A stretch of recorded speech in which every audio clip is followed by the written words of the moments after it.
Hey, thank you. Appreciate it. All right, good morning. What a great day.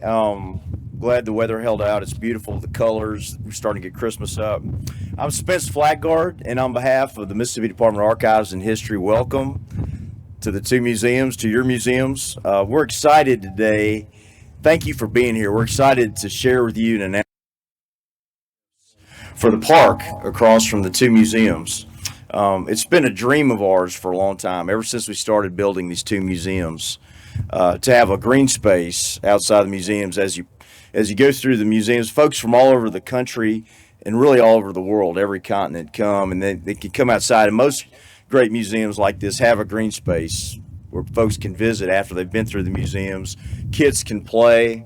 It's gonna be wonderful. It's been a dream of ours for a long time, and it started with the gift of our anchor donor from Mr. Noble Crigler right here in the front row, Mr. Crigler. Thank you for your generosity, and it's going to be a wonderful legacy for your beautiful wife, Margaret Ann Crigler. We think about that. The Community Foundation has been a partner really with everything in downtown Jackson, but certainly with us.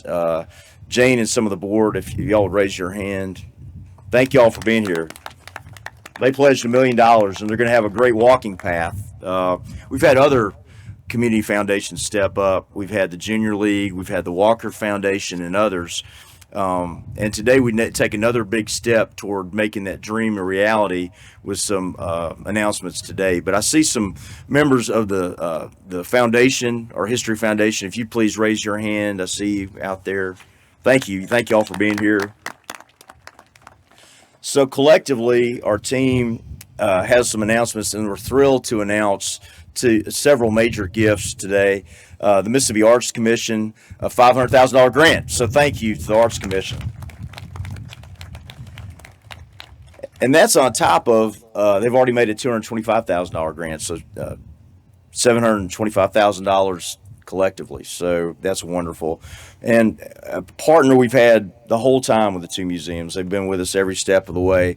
The Hardin Foundation is making a $500,000 grant. So thank you all to the Hardin Foundation. And so we had this press conference set up for $1 million announcement, and then yesterday we had two very generous anonymous donors make pledges of $200,000 each for another $400,000. So a total of $1.4 million. So very grateful. So we're on our way. You can see that the building's down. I was visiting with some of y'all, and I think that's been a big step forward for downtown Jackson. I look out, and it's amazing how it opens it up so much more. We had high hopes, but you can see the Capitol as you walk out of the two museums. You can look across and see the Tougaloo 9 library right there. You can see the downtown Jackson skyline, that beautiful mural. It's a game changer. We're excited about it. We're going to be able to begin through the generosity of donors, and we're still raising funds. We'll be able to begin construction this summer on it, and then by Makers Fest in May of 2027 we'll have our opening. It's going to be great, and eventually, as we put this in phases, we're going to have an outdoor stage. We're going to have festivals, events, storytelling for kids. Every day. Today's an exception, but there's always school buses lined up. Those are our most important visitors here, Governor Winter always said, and it's true. But tens of thousands of school kids are going to be in that park, and it's going to be great. They get the day off from school and they have fun, but they also learn, and they learn about our history and all of our history. And then that's what's so encouraging. We leave the museums and we hit the park and we move forward together as one people, right? And those kids will have that experience for generations after we're gone. So that's great. I also want to add too that this has really been turbocharged, this effort by Mayor John Horn. Jackson Rising's his theme, and Jackson is rising. And I see so many partners here today. I see downtown Jackson partners, Liz Brister, with what you're doing with Smith Park. See Betsy Bradley and the Museum of Art. We're in this together down the road. Yesterday there was a great announcement Mayor Ditto had with the planetarium that's happening. I was just talking with my old law school buddy David Farr, and I see Ray Nielsen what y'all are doing with the multi-use trail. It starts at the museum district, and it's going to end up coming by here by Hal Mal's down to JSU.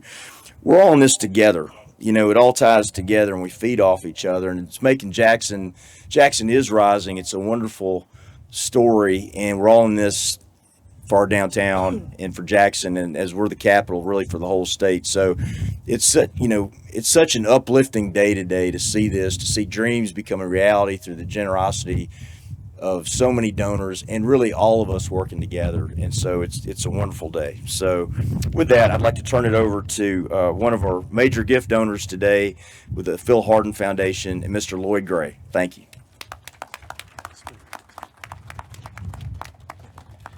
Thank you, Spence, and good morning, everyone. It's a privilege to be with you here today on behalf of the Board of Directors of the Phil Hardin Foundation. The Hardin Foundation is a statewide education philanthropy based in Meridian, and at the heart of our mission has always been providing educational enrichment experiences for K-12 students across Mississippi. And it's for that reason that we've been a proud supporter of the two Mississippi museums since their inception. I think we'd all agree that these world-class museums are educational and cultural treasures for our state. And there's really no better way for school children in Mississippi to experience what it means to be a Mississippian and how Mississippi's history relates to the nation's history than to come here for a visit. And in recent years, we've worked with Katie, her staff, the department, and the foundation to bring more students here to the museums. And we're delighted to continue that partnership with this grant for the children's area at Crigler Park.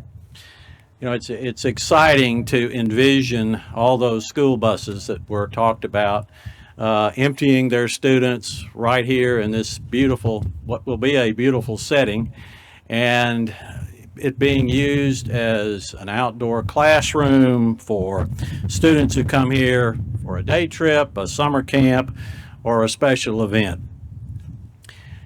And we at the Hardin Foundation also view this as an investment in the revitalization of our capital city, which we believe is crucial for Mississippi to reach its full potential.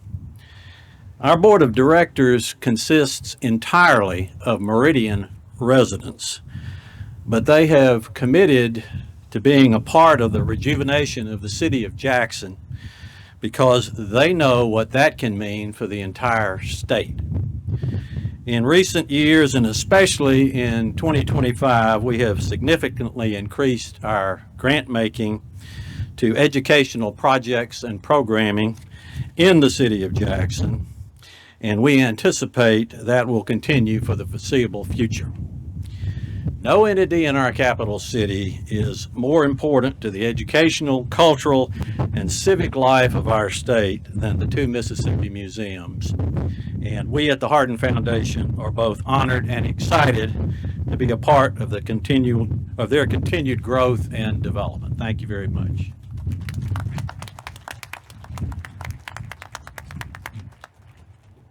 Thank you, Lloyd, and thank you, Katie, Jonathan, and Spence so much for this really beautiful day, and Katie for shepherding this really extraordinary project. I've had the pleasure of sort of following it along the way, having conversations with Katie, with Jane, several others, and to see this lot here, sort of the building cleared, which I used to go to as a kid going to the library, but I knew that this was what we would get to experience, and what they've put together is quite remarkable.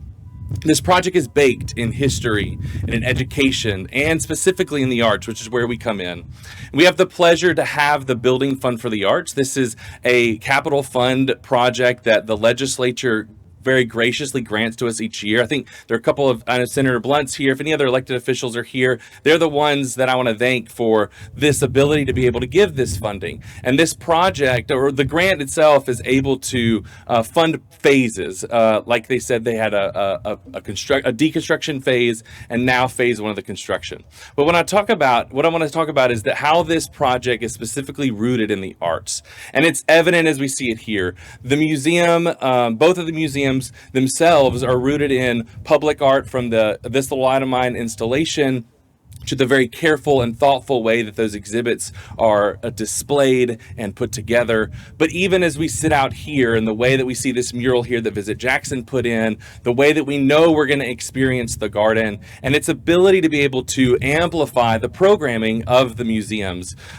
Katie and her team have done a remarkable job of growing the Makers Fest, their summer music series, and their summer screening series. And we know that through that example of their programming, they will be able to continue that through all of the work that's going to be done in this park. The possibilities are endless when it comes to that. So we are thrilled to be a part of this. We are very thankful for the legislature for giving us these funds, and we're excited to see how this park comes to life. Thank you. Good morning. My name is Jonathan Lee. I chair the foundation that is charged with raising money for this and many, many other important projects for the Mississippi Department of Archives and History. One of my favorite quotes is from William Faulkner. He says, "To understand the world, first you have to understand a place like Mississippi." As a lifelong Mississippian, part of the remnant, one of the ones who stayed, I understand that it is so important that we somehow cast a vision that young people will want to live and be a part of what's happening here, not only in our capital city, but in our state. You heard mention of one of the more significant programs we have, a real effort to make sure that every school child in Mississippi has an opportunity to live within these walls and understand that history. It's a difficult history. I have a small child, and I recall the first time that she went through these museums. I will dare say it was traumatic, but it was necessary. If we don't know our histories, we are doomed to repeat even the things that we don't want to repeat. So I would encourage you to think through how important this space is for the entire state. The idea that you can live in a place like Mississippi, you can raise a family, and you can be a part of a renaissance is attractive for so many people. I think one of the great disservices that we do to our children is not really instilling in them the understanding of what we've been through, but frankly, what's capable on the other side of that. And this museum and the park plays an integral role in making sure that they understand that. So when they leave these walls, that they can maybe decompress, maybe not necessarily focus totally on the past, but understand how that past informs the future. And that's the role this park will play. Not to mention the fact that it has become kind of a point of centrality for the city here. My good friend David Farr and I were in a room nearly 20 years ago when the multi-use trail was dreamed up. The fact that we have organizations that are investing in the revitalization of public parks, arts, community, all of that is part of the story that we have to sell our children, that they understand that you can make a life in Mississippi and you can make the difference. Not only can you make the difference, you are the difference. So I encourage you, if you haven't given to the park, that you'll consider a donation. If you haven't given to the mission of the museums, that you'll consider that too. It's so important that people understand that we may not be what we used to be, but we can be what we ought to be if we do the work. We're so glad that you could be here today. We're glad that you are a part of this. On behalf of the foundation, I want to thank everyone who's already made an investment in the future of our state, not only our state, but our children, and the impact that this place that we call home can make on the entire country. Thank you very much. I'm going to call up our friends from the museum, and we'll open it up for questions from the press. Thank you.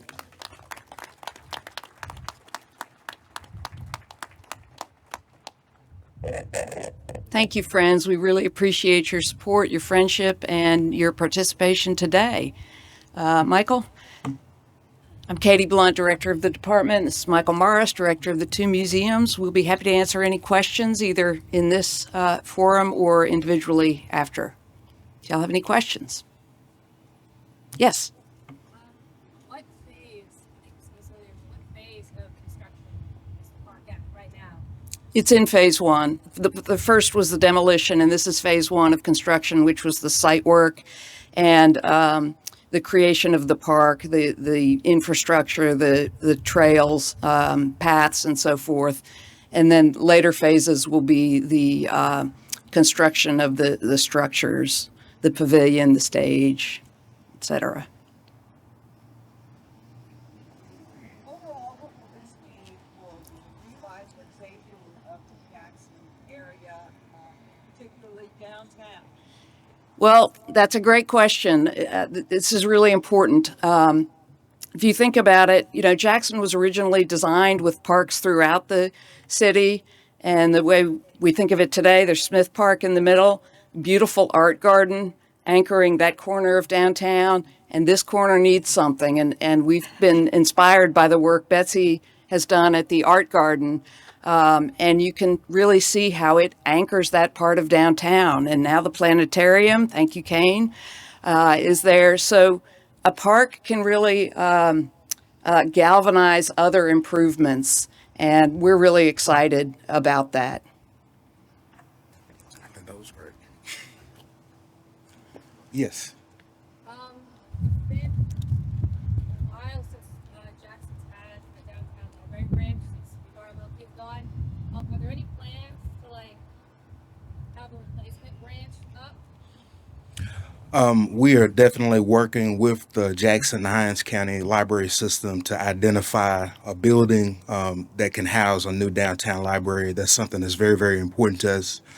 We had dreams about possibly making the old Jackson Municipal Library the new downtown library, but I believe that recently they've gotten some funds from the federal government to begin construction of a new library, and we're very much encouraged by that.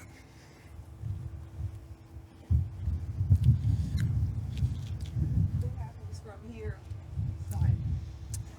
You'll see construction of phase one, the infrastructure and the paths and sort of initial children's area. You'll be able to watch construction day to day on that. And we'll open the park in May of next year at the Makers Fest.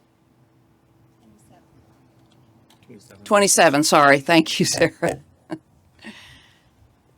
What new features will the park have? A children's area, a path, lots of trees, but not enough to block the view from State Street, a central gathering area where there can be concerts and events, ultimately a beautiful stage and pavilion and splash pad, and what am I forgetting? Walking trail. Walking trail, and all native plants. It's going to be beautiful. Beautiful. Well, that's it. That's it. Thank y'all so much. Sometimes the stars aren't just right. Like you did today. You know, we're just sitting here looking at this. Well, I had a list of notes.